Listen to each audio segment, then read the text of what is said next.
Hello, everybody, and welcome to chapter number 26 of Book 3 of the Royal Rangers series, The Duel at Araluen. Let's go ahead and get into it. Gradually, the cavalrymen returned to the site of the battle, their horses weary and streaked with sweat and foam, their swords and axes red with the blood of their fleeing enemies. A few of them got away into the woods. The lieutenant in charge reported to Horace. The commander had dismounted after sending his 10 men to join their comrades in pursuit of the defeated enemy. "How many?" Horace asked. The lieutenant beckoned to an orderly nearby for a water canteen. He drank deeply, then shrugged. "Hard to tell," he said. "Maybe 20. But they were broken up and disorganized. They ran in all directions once they made it to the trees." "And the others?" The cavalry officer grimaced. "They didn't make it to the trees." Horace nodded, understanding. Infantry fleeing before mounted cavalry had little chance of survival, he knew. He made his way through the dead and wounded enemies who had fallen before the triple assault. He could see Thorn's massive form standing with Hal and Stig. The old, one-armed sea-wolf looked inordinately cheerful, he thought. But then, Thorn always loved a battle. He and Stig were talking eagerly, describing to each other the deeds they had performed during the fight.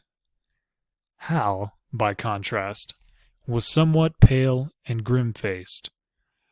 No matter how many battles he fought, he could never become totally accustomed to the dreadful bloodshed that ensued. Horace dropped a hand on his shoulder, and the Skrull turned, recognized him, and smiled. "Thanks," Horace said. "You arrived in the nick of time. I owe you. We all do," he added, indicating his men, standing in small groups, talking or resting on the ground.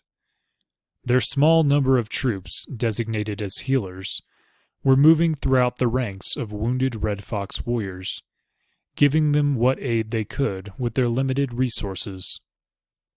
"There are no debts between friends," Hal said simply. Stig and Thorn pounded Horace on the back enthusiastically. "Nice charge, your knightship," Thorn said.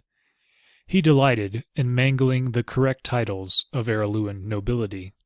"You scattered them like ninepins." "There weren't many of them left to scatter after you wild men got among them," Horace told him. He looked with interest at the massive club fastened to the stump of Thorn's right arm. He had heard of the weapon before, but he had never seen it in action. "I wouldn't like to face that thing," he said. Stig grinned. "Very few people do," he told the tall knight.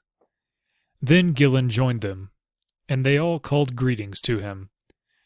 The ranger commandant had sailed with the Herons on several occasions in the past, and they knew him well. "Glad we could pull your irons out of the fire," Thorn told him cheerfully. "What do we do now?" "Now," Gillen told him, "we head back to Castle Araluen and twist Damon's tail for him." Thorn smiled wolfishly. "I think I'd enjoy that," he said. He had met Damon when they visited the castle some weeks prior, and he hadn't been impressed by the garrison commander then. Now that he had learned of his treachery and his betrayal of Cassandra, a person Thorn held in high esteem, he thought even less of him. Gillen was looking around the battlefield. "Did anyone see what became of their leader?" he asked. He wasn't concerned with the fact that 20 or so of the enemy had escaped into the forest. But if their leader was at large, there was always the chance he could rally them, and the idea of leaving 20 organized armed men behind them didn't appeal. "He ran," said a voice from behind them. He turned and saw Maddie threading her way through the crowd, greeting the men from the 2 wolf ship crews as she came. They seemed to be quite fond of her, Gillen thought. One of them, Ingvar, the giant warrior with black tortoise-shell circles over his eyes, stepped forward and, towering over her, engulfed her in a hug. "I'm told you shot two of them who got behind me," he said. Maddie smiled. "My pleasure to do so," she told him. "You seem pretty busy tearing a great hole in the enemy line." "Well, if I can't have Lydia here to watch my back, I'm delighted to have you to take her place." She stepped forward and embraced her father. "Hello, Dad. Are you all right?" She leaned back and looked with concern at the bloodstains on his chainmail and surcoat. "None of that is yours, is it?" Horace smiled reassuringly. "No, I'm fine. Are you all right?" He still wasn't used to the idea that his daughter was a seasoned warrior and was quite at home risking her life on a battlefield like this. She shrugged. "I wasn't in any danger. Hal kept me well back behind the main fighting." Horace nodded his gratitude to the Scandian commander, who smiled in return. "She wasn't that far back," Hal said, "and she saved Ingvar's life twice." Maddie shrugged diffidently. "If I hadn't, someone else would have swatted them," she said. She realized her father was looking at her with a mixture of awe and nervousness and pride. She wished someone would change the subject. She was accustomed to looking up to her father, not the other way around. "What about Trask, their leader?" Gillen repeated. He had questioned some of the surviving enemy soldiers to find the man's name. Maddie switched her gaze to him. "As I said, he tried to run. He deserted his men and rode up the hill there." She indicated the slope where she had been stationed. Gillen frowned. "So he got away?" "Not quite. He thought it would be a good idea to ride me down." She paused. It turned out it wasn't. "You shot him?" her commandant asked. She shook her head. "Hit him with my sling. Knocked him cold. He's tied up by that clump of rocks you can see. Thought you might like to take him prisoner," she added, looking back to her father. "You thought right," Horace said grimly, and suddenly she thought it might have been kinder to the enemy general if she had shot him. As an invader and leader of a rebellion against the crown, Trask would probably pay for his crimes with his life. "We'll take him back to Castle Araluen for trial," Horace said, as if reading her thoughts. She decided to say no more about the subject. Trask deserved everything he got, she thought. But she didn't have to dwell on his eventual fate. She indicated the enemy soldiers, most of them wounded, who sat or lay on the grass around them. "What'll we do with this lot?" she asked. Horace hesitated. That question had been troubling him. "We can't take them with us," he said. "Some of them can't walk, and those that can would slow us down." "And we can't leave our healers to look after them," Gillen put in. "There are too many of them, and we need the healers for our own men." Thankfully, they had suffered relatively few casualties. They had lost 2 troopers and an archer killed in the battle, and another 8 men had been wounded. But even that number would keep their healers busy on the trip back to Castle Araluen. The wounded could travel in the cart, which was still perched at the top of the path, outside the main gate. "Strip 'em and leave 'em," Thorne said curtly. "They don't deserve anything more." He had no sympathy for mercenaries, and even less for the rebels who put his friends at risk. And Thorne counted Cassandra and her family as his friends. "How many of them are there?" Horace asked. Gillen, who had made a count, replied, "About 30 of them here, wounded to one degree or another. and 20-odd who ran off into the forest. The others we don't have to worry about. The others were those who had died in the battle, or in the ill-fated retreat to the woods. Horace sighed. It wasn't an easy decision that faced him. But then, he thought, he hadn't asked these men to invade his country, or to rebel against his wife. Finally, he made up his mind. "Collect their knives," he said, "all of them. We'll throw them in the river. I'm not leaving armed men here to cause trouble through the countryside, wounded or not. Then strip them. Leave them with their shirts and trousers. No boots, no coats. They can take shelter in the fort. We'll leave the tents there for them so they won't die of exposure. But they won't be able to travel very far with no boots or weapons or proper clothing.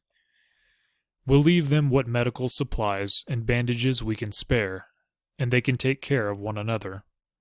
That's the best I can do for now." Maddie looked at him, her head tilted in a question. "For now?" He nodded. "Once we've finished this business with Damone, I'll come back and collect them. They can stand trial if they're locals. If they're Sonderlanders, we'll put them ashore on the Iberian coast." Thorne grunted.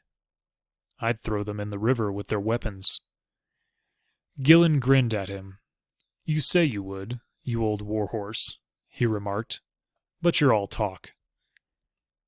"Either way," Hal said, "let's get busy collecting their weapons while they're still in shock. If they recover a little, they might not like the idea." The troopers, archers, and Scandians went to work collecting the weapons from their defeated foes. Horace sent 6 troopers out to find weapons discarded during the headlong retreat to the forest. Once the Red Foxes were disarmed, they were stripped of their armor, outer garments, and boots. They stood or sat, shivering in their underclothes, thoroughly dejected. 1 or 2 tried to resist, but their former opponents were fully armed and vengeful, and they soon saw that their protest would be to no avail. Finally, Horace addressed them. "We're leaving you here. You're unarmed, and some of you are badly injured. We'll leave you some medical supplies, whatever we can spare.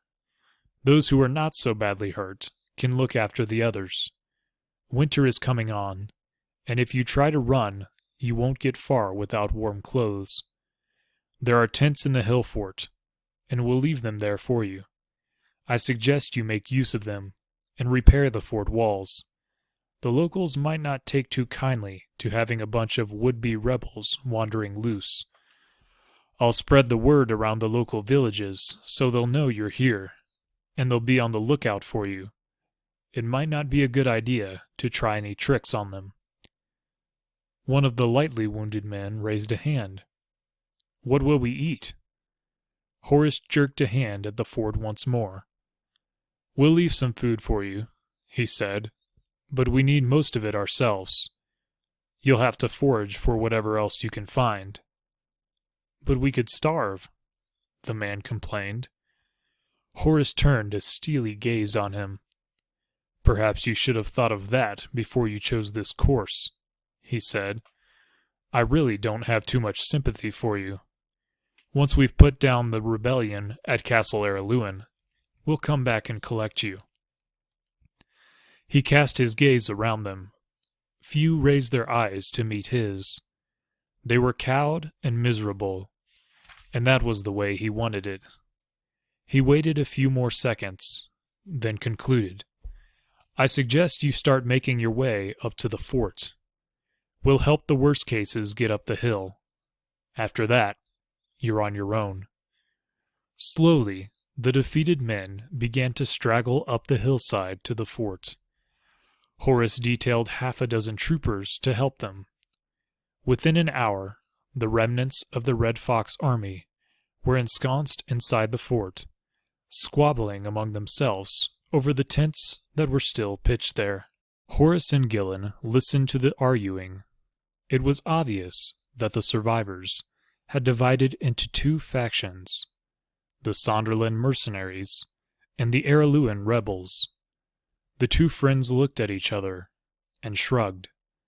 "There'll be little cooperation among those two groups," Gillen said. Horace shrugged his broad shoulders. "Not our problem," he replied. "Let's get on the road to Castle Araluen." And that's going to bring us to the end of chapter number 26. I want to thank you all for joining me. Thank you for listening, and I'll hope to see you next time in chapter 27. God bless, and have a good one.